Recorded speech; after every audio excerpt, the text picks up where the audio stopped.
Hi friends, कैसे हैं आप। अगर हम बात करते हैं वेस्टर्न कैरियर लिमिटेड आईपीओ की, तो उसका आईपीओ ऑलरेडी ओपन हो चुका है। यानी कि उसका जो लास्ट डेट रहेगा वो 16 और 17 सितंबर उसका लास्ट डेट रहेगा।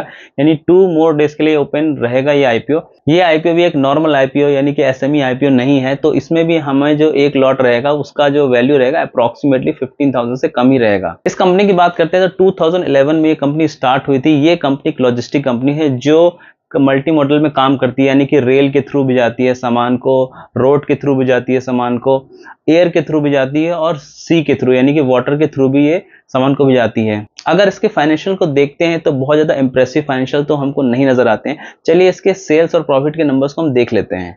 अगर इस कंपनी की हम बात करते हैं तो हमारे पास 6 ईयर्स का डेटा यानी कि फाइनेंशियल ईयर 29 से लेके फाइनेंशियल ईयर 24 तक का हमारा पास डेटा है।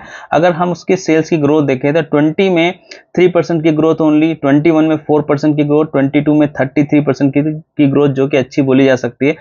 अगेन FY23 में ओनली 11% की ग्रोथ और फाइनेंशियल ईयर 24 में ओनली 3% की ग्रोथ है। यानी हम बोल सकते हैं सेल्स इतनी अच्छी इंप्रेसिव तो नहीं रही है इस कंपनी के लिए। और अगर बात करते हैं प्रॉफिट की तो 20 में 68% की ग्रोथ दिखाई है, जो कि 21 में 22% की ग्रोथ है और 22 में 36% की ग्रोथ है और 23 में 18% की ग्रोथ है और फाइनेंशियल 24 में 11% की ग्रोथ है। यानी कि प्रॉफिट तो फिर भी ठीक ठाक है कंपेयर टू सेल्स, बट क्योंकि स्टॉक मार्केट लेटेस्ट में क्या हो रहा है इसको भी बहुत ज्यादा इंपॉर्टेंस देता है, तो अगर इसकी सेल्स की ग्रोथ FY24 में देखे जाए तो ओनली 3% है और प्रॉफिट की ग्रोथ ओनली 11% है।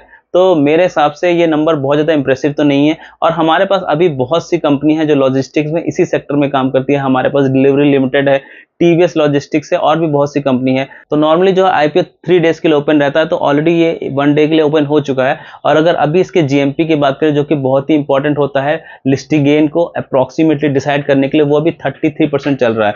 तो अगर इसका आईपीओ, क्योंकि मैं इसके नंबर से बहुत ज़्यादा इंप्रेसिव तो नहीं है, अगर इसका जीएमपी लास्ट डे तक अप्रोक्सीमेटली 35 या 40% रहेगा तो ही मैं इस कंपनी में अप्लाई करूंगा। और लॉन्ग टर्म के लिए तो मैं इस कंपनी में बिल्कुल भी अभी तो नहीं देख रहा हूं। So thank you so much for watching this video. Remember one thing, learning is earning. जय हिंद।